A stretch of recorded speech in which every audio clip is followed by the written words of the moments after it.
So much of writing, poetry especially, is about emotions. But where's the line between moving and mushy? When I'm working with new poets, one of the most common comments that I leave on poems is that the emotional tone comes through clearly, but I don't really know what the poem is about.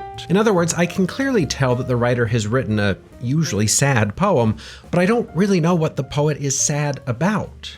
For a lot of new poets, the idea that they're supposed to be writing about their feelings is second nature, but then they end up writing about their feelings in ways that are inscrutable, self-indulgent, or just irrelevant to a reader. See, if we were sitting in a room together and I got up in front and said, "Feel sad," well, how many of you would, in response, start to feel sad? Sad for myself that I have to watch you carrying on? Yeah, I would do it. Well, that's not really what I meant, but I appreciate the participation. Chances are that you just wouldn't feel sad if I told you to.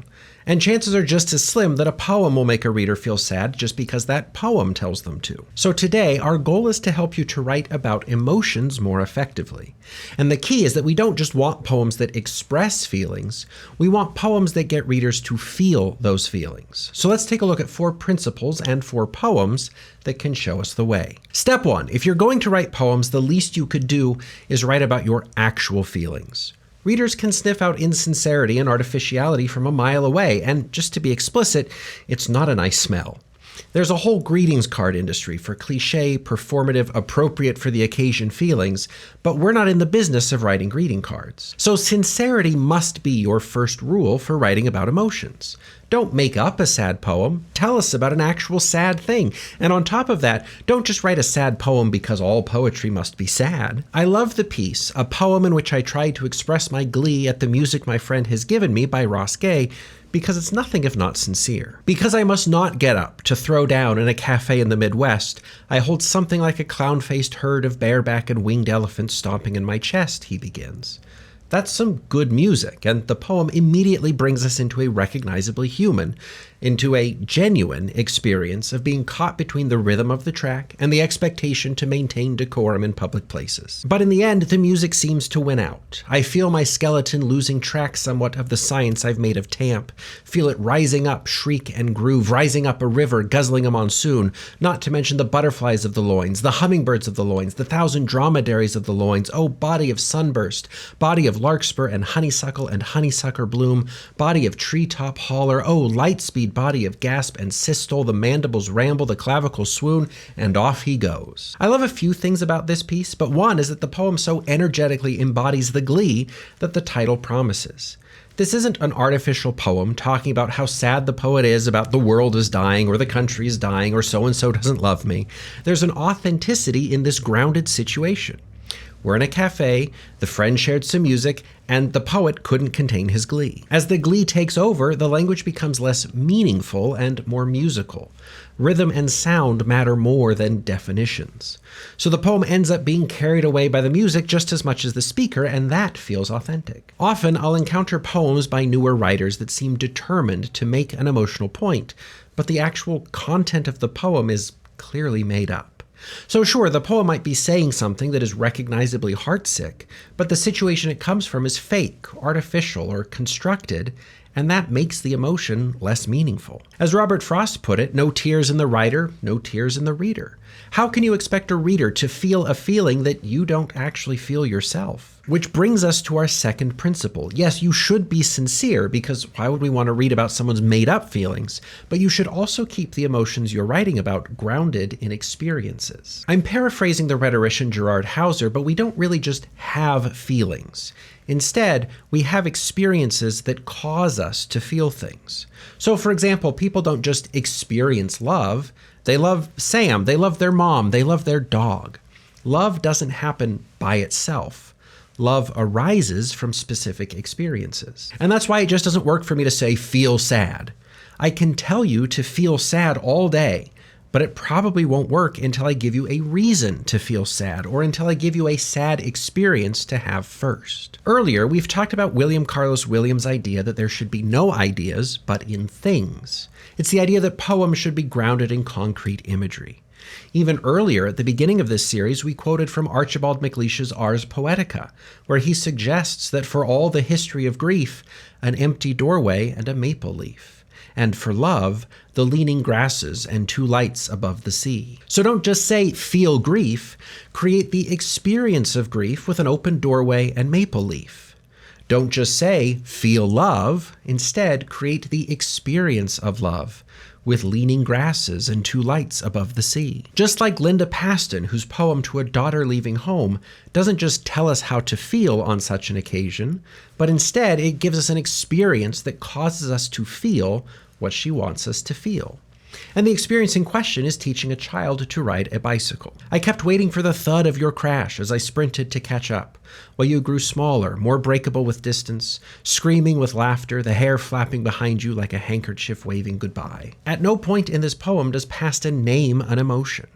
The poem doesn't get up in the room and say, feel that strange mixture of pride and melancholy that comes with seeing your child grow up, as they should, but also become more independent of you.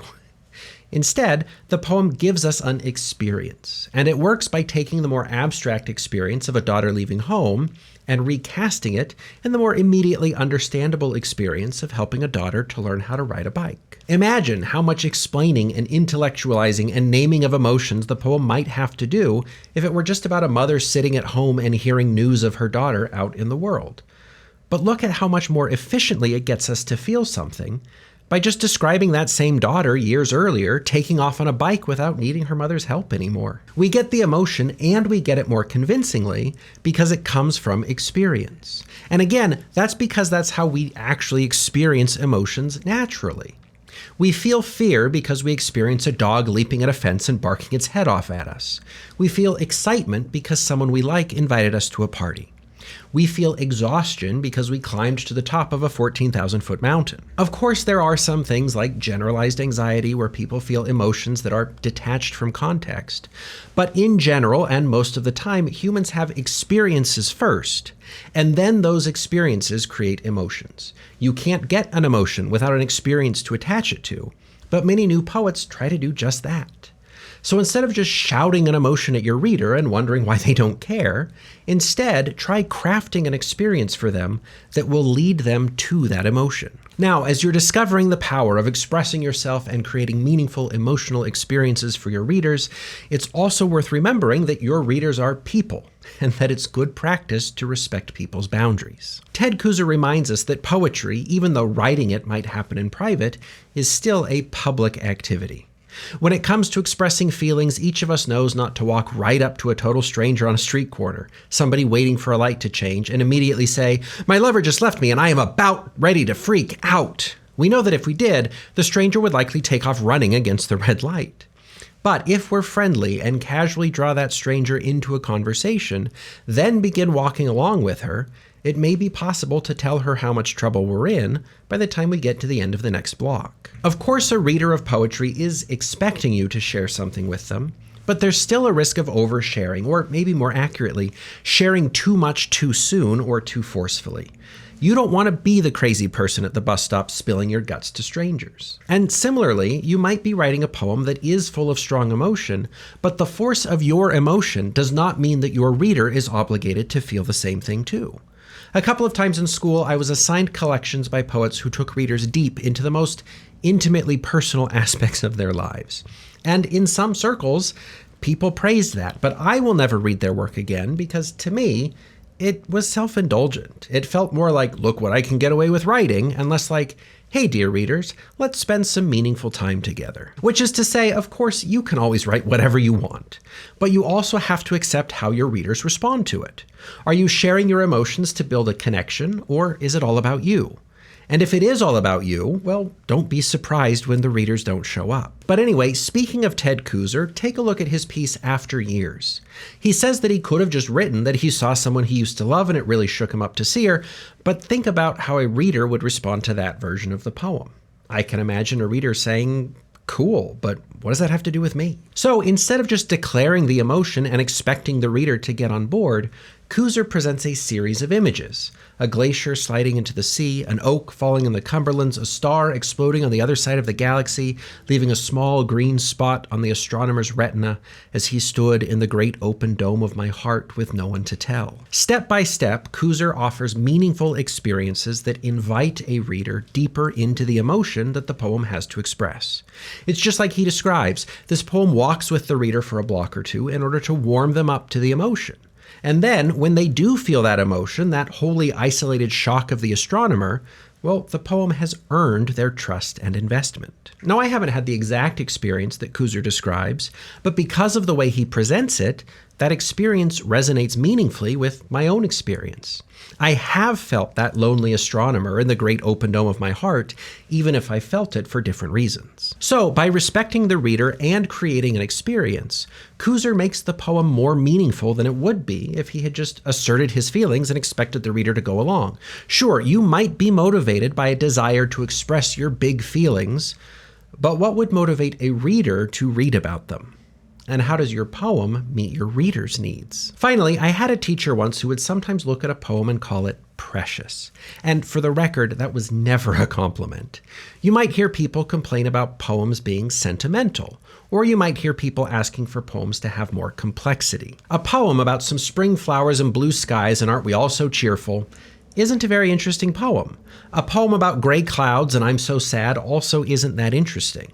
If we think about emotions like happy, sad, and angry as primary colors, you'll find that experienced poets are often painting with a more complex palette. And there are a few reasons for that. One is that we rarely experience pure emotions. We're so excited to be in love and at the same time quietly terrified that our loved one will learn our terrible secret and leave us forever. We're grieving the loss of a parent, but also conflicted by the sense of relief at not having to be a caretaker anymore. Primary color emotions just don't feel very authentic. But dramatically or artistically, primary color emotions just don't have that much to offer. Cool, that's a happy poem, but what else? In the same way that a good story will rely on the tension between the hero and the villain, a good poem often relies on the tension of competing or complex emotions. Without emotional tension, there's just not much to hold a reader's interest. A poem with only a single simple emotion is kind of like a story without a villain. And we've already seen that in the poems we've talked about today. Ross Gay puts glee in tension with public decorum. Linda Paston puts the daughter's triumphant growing up in tension with the parents' reluctant letting go. And Ted Kuser yanks a once dormant love into an unexpected encounter. But Julie Sheehan's Hate poem is a particularly delightful demonstration of emotional complexity. As soon as the title and then through the first stanza, this poem seems to be painting with a single primary color: hatred. I hate you truly, truly I do. Everything about me hates everything about you. The flick of my wrist hates you. The way I hold my pencil hates you. The sound made by my tiniest bones were they trapped in the jaws of a moray eel hates you. Each corpuscle singing in its capillary hates you. But we get more complexity as the poem goes on. This is not just an expression of unalloyed hatred. My hesitation when you invite me for a drive, hate. My pleasant good morning, hate. You know how when I'm sleepy I nuzzle my head under your arm? Hate. And then the poem concludes, my lungs, duplicitous twins, expand with the utter validity of my hate, which can never have enough of you. Breathlessly, like two idealists in a broken submarine. So here we have someone who can't say enough about how much she hates someone, and yet she delivers pleasant good mornings and nuzzles her head under their arm. And she says outright that she can never have enough of you. And her lungs, though duplicitous twins, seem to stand in for the two lovers who are two idealists in a broken submarine. Sure, there's hate, but there's not just hate. There's a lot of performing of hate, and there's also some concrete evidence of sweetness. But Hate poem is a much catchier title than two people who are trying to make a relationship work because they like each other even though they really should just move on because they don't really get along that well poem. But you see my point. This poem, like most good poems, has emotional complexity. It builds tension with the emotions that it expresses, and it's that tension that gives the poem its compelling energy. If all the poem did were hate, well, it would play itself out pretty quickly. But because that hate is complicated with idealistic love and affection, well, now it's a poem. Plus, saying how much you hate someone as a cover for how much you secretly like them, well, that sounds like someone I know, doesn't it? Gross. No. If they're idealists in a broken submarine, well then we're a cosmic eminence and a local goofball stuck in an airplane crashed into the open crater of an active volcano and burning in the furnaces of the earth with no hope of escape, and one of us keeps chattering on about poetry as if the other weren't in the most miserable situation a being could be in. Yeah. See what I mean? How dare you? Even if I didn't despise you, the best you could hope for is resentment. Yeah, says the cosmic entity who could zoop away to another dimension at will. Anyway, that's what I've got to say about emotions. In a lot of ways, emotions are the engine of poetry. But because poetry is an art and not just a private rant, poets ought to be mindful of how they express themselves. So as you continue to write and as you pay attention to the poems you're reading, keep an eye out for these principles. Look for the ways that poets build and maintain sincerity and authenticity, evoke emotions through concrete experiences, respect their readers, and dig into more complex emotional tensions. As you do, you'll see your own poems progress from just radiating general vibes to really sweeping your reader up in meaningful human emotion. And while you do that, take good care, and we'll be back soon to talk about your memories.